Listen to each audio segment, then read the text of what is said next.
Howdy, lieutenants and economists. The most volatile, evil, disgusting things on the planet, humans. If you have a video request, you can always go to assholeconsulting.com. Yeah, I am gonna charge you, kids. And that is the importance of not fucking up. You are such an asshole!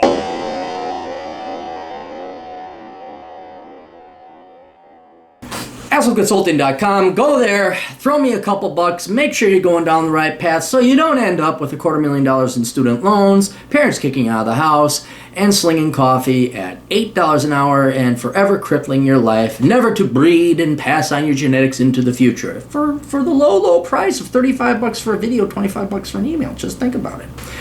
Hey Cap, I have a few things picking at me and would like to get unbiased, straight to the point advice. And who better to email than you? Correct, yes. We all, the great Maha Cleary, will dispense all asshole advice unbiasedly. First things first, background info on me. I just turned 19. I'm a commercial photographer, videographer. I currently live in San Antonio with parents that support me 100%. They've been nothing but supportive of me, have no consumer debt. Look at how successful you are now. We'll get into this kid's success, but notice his parents are still married and they're supporting him. Not necessarily financially, but I think he means emotional support, professional support. Encouragement. Now listen to what this kid's doing. 19. Were you doing this when you were 19? Fuck no. Have no consumer debt. Drive a nice, reasonably paid off new car. Well, your parents spoiled you there. That's fast and suits my needs. Not in college, but should I choose to at some point, I would graduate debt free. I run my business full time. I make on average $2,000 to $3,000 a month with no expenses besides gas, insurance, and personal leisures. Lately, with my growing social media accounts, I've been able to get another $200 a month on top of my usual income. There you go. My first issue is I feel like where I live is holding me back. San Antonio is a decent-sized city, but it's very blue-collar, not progressive. And my ideal jobs would be doing social media, advertising campaigns for brands like Nike, Adidas, lifestyle brands, etc. Most of those jobs tend to be in New York City, LA, and Chicago, etc. I'm also currently growing YouTube, Instagram, Snapchat, as I feel like it goes hand in hand with my other goals. It does. Yes, absolutely it does. And coming up with new content in a sleepy city with a lack of friends is hard, frankly. My relocation options have thus far been LA, Chicago, Austin, and maybe Dallas, Houston. Potential suggestions appreciated. LA is basically an expensive dump filled with fake people, but there's a ton of opportunity for what I want to do. I would also be able to live rent-free with a friend for a certain amount of time, but even with that, something about that city feels off to me. Yeah, it's LA. Have you been there? I'm not kidding, kid. Go there first. Go to every one of these cities first before you move there because you think the grass is greener on the other side. I had been to LA a long time ago, and I had forgotten what the traffic was like. Of course, we were on the north side, Camarillo, and so there really wasn't much traffic. But I went there recently on my motorcycle, and oh fuck, that entire area, Southern California, is completely owned by traffic.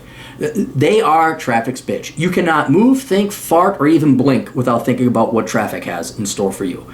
San Antonio, I drove through it on the exact same trip, actually. I took Highway 10 all the way across.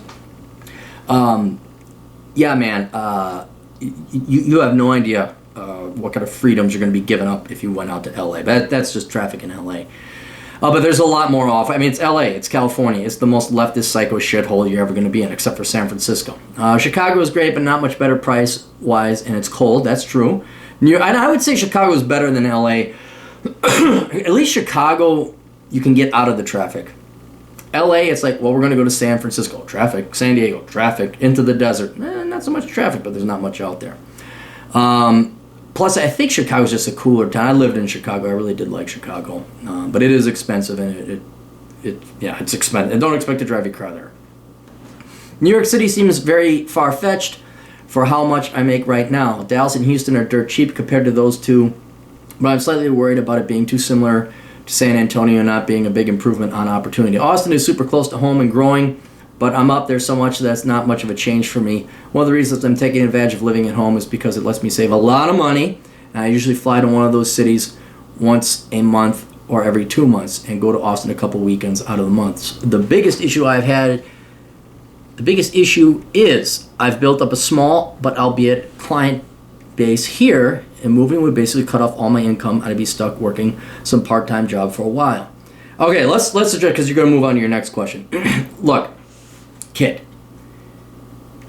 you're not going to get better. Well, you can get better than what you have now. But moving to a town is not what's going to happen. You are 19 years old. You're a photographer. Most 19-year-old photographers are fucking, I like taking pretty pictures. And they're losers, okay? They're like poets. They go to their poetry slam and they think they're gonna write poetry books and they don't make it. You are making a livable wage off of photography before the age of 20.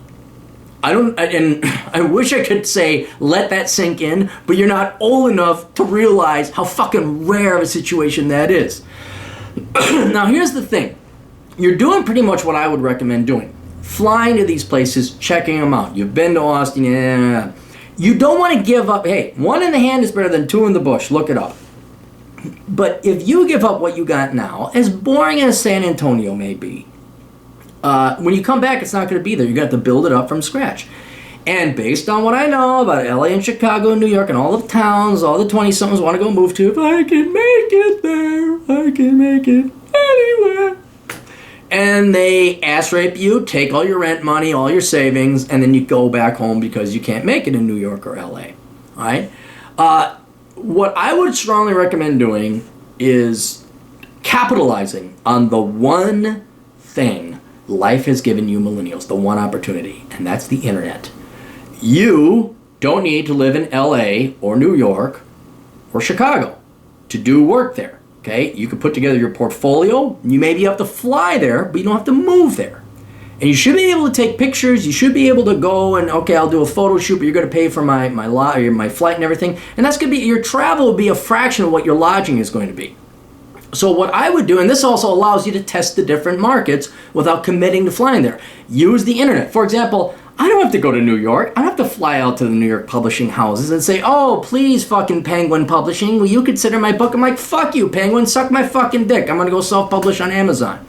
Our good friend, Matt Baldoni, do you think when he gets the time that he's going to go to Capitol Records in L.A. and say, hey, Capitol Records, could you please consider having my awesome rock band, could you give us an album? No, fuck no. He's going to go online. He's going to make his MP3s. He's going to sell them for, I don't know, 50 cents a download or whatever the going rate is. The internet has freed millennials from the tyrannical, incompetent fucks known as the baby boomers and the equally incompetent, though less tyrannical Gen Xers, right?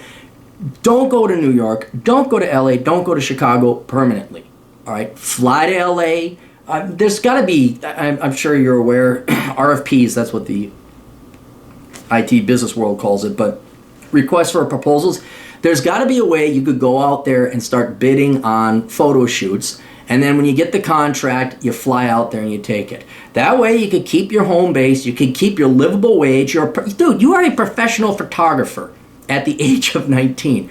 Don't fucking get, do you have a website? Do you have that set up where people could come and say, oh, hey, look, here it is? That's the first thing I would do. It is all on the internet. You no longer have to fly to these fucking leftist, egomaniac populated shitholes where you got to compete with all the other fucking aspiring dipshit 19 and 20-year-olds.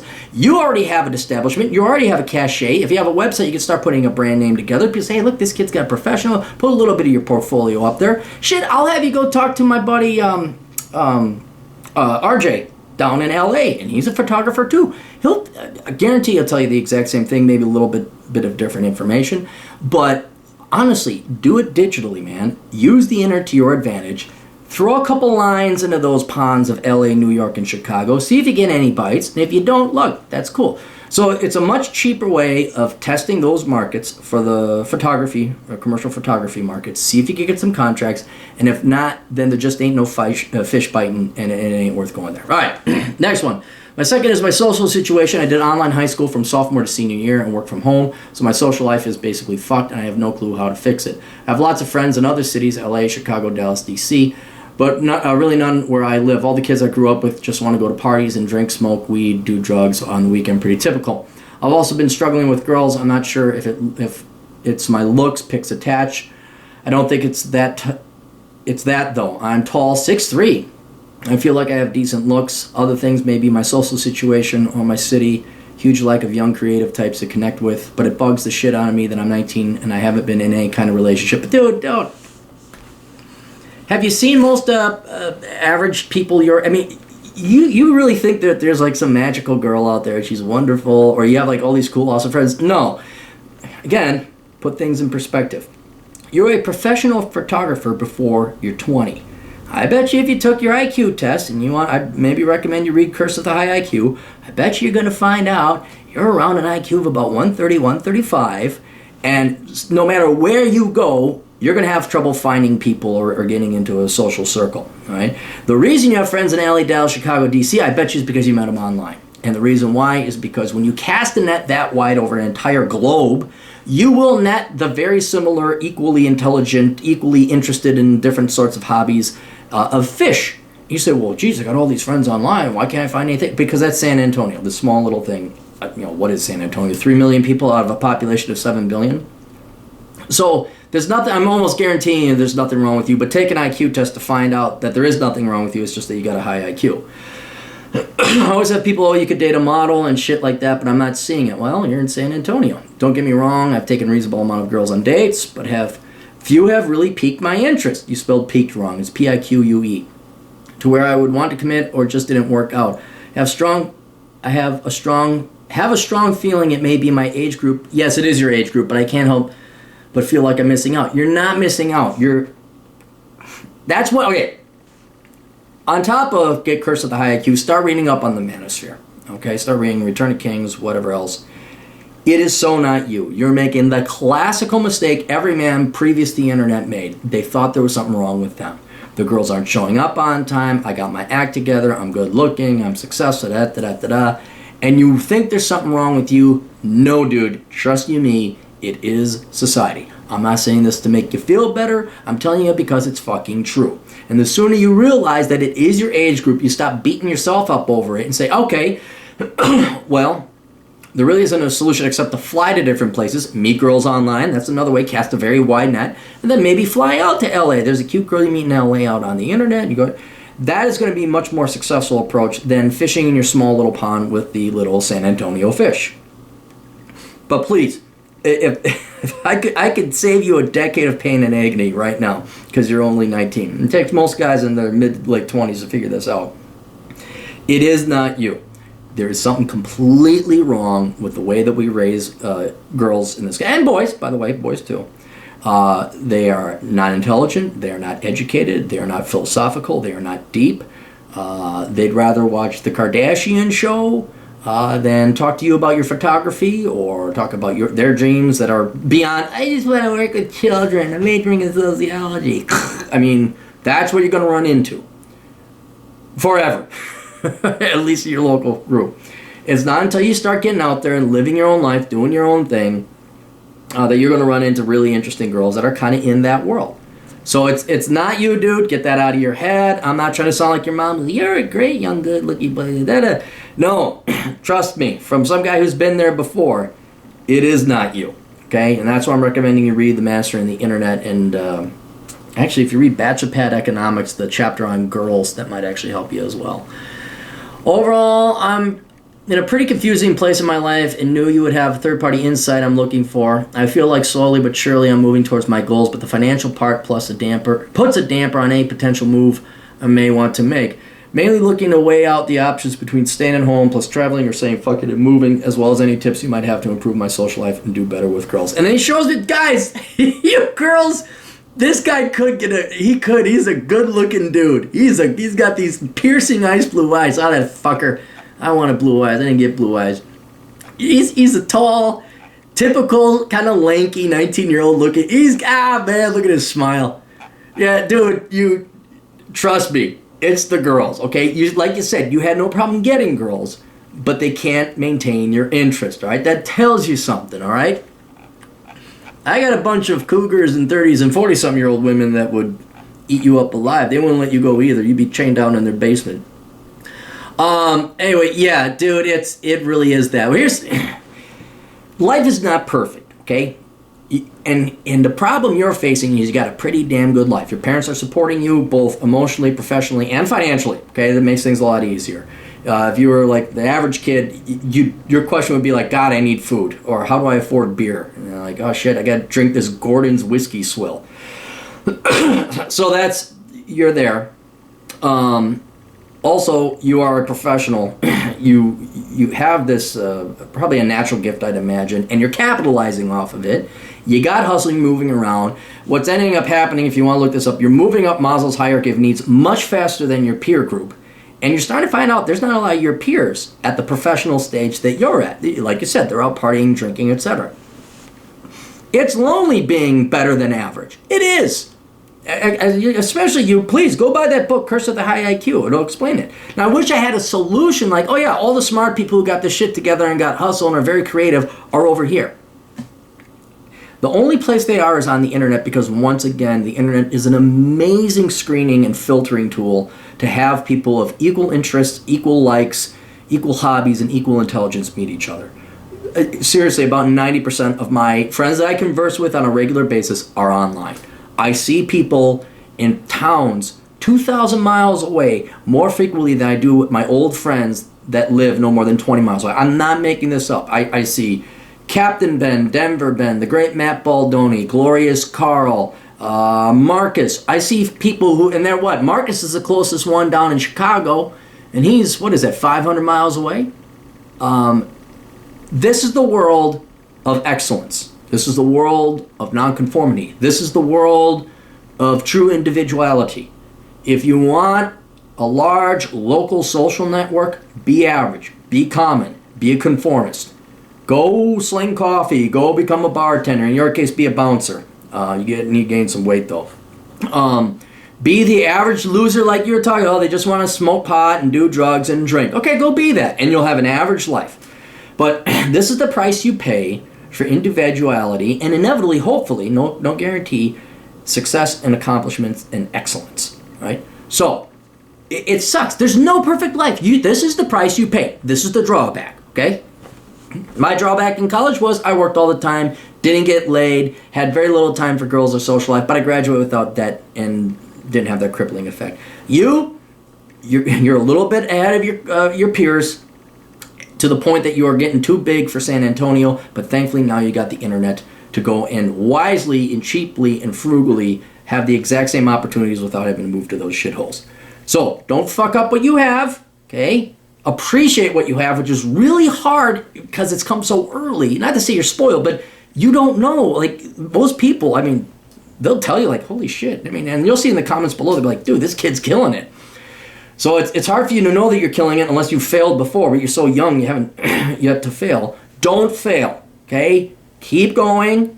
Realize the price you're going to pay is that you're just not going to jive with most of your peer group. Go online, try and find some intellectual equals, and seriously, take your money. If you need intellectual stimulation, fly out to your buddies over in DC or LA. Maybe round up, say, here's another brilliant little financial idea. Let's say you want to go to LA to visit your buddy, okay? Send out some emails. Find some kind, have a business meeting. If you could get a business meeting out in LA, guess what? That allows you to write off your trip to LA, even though you're also going to go see your buddy out there. Then you get your intellectual stimulation seeing your buddy. Maybe you meet a nice, interesting girl out there that's your intellectual equal, but then you also get to write it off so it keeps things financially affordable for you, all right? But learn to master this internet and traveling and getting business online. You don't have to have feet on the ground to do it no more, right? All you got to do is reach out and touch someone over the interwebs. So anyway, sorry for you, dude. There's nothing wrong. Get rid of your earrings. Get rid of those fucking earrings. There's that thing. Yeah, get rid of the earrings. But kid, there's nothing. The only thing that's going to happen is you fucking it up thinking there's something better out there. Make your current life better. Don't think there's a better life, because you're doing well, kid. You're just doing well. And shit, if I know any young little hotties down in San Antonio, shit, I'll set you up. The problem is I'm twice your age, so I don't know any little 20-somethings. How old are you willing to date? I got a couple MILFs and cougars down there. But like I said, they chain you up. You wouldn't be gone. They just... Do you like the movie Misery? Anyway, so. All right, best of luck to you, kid. Toodles.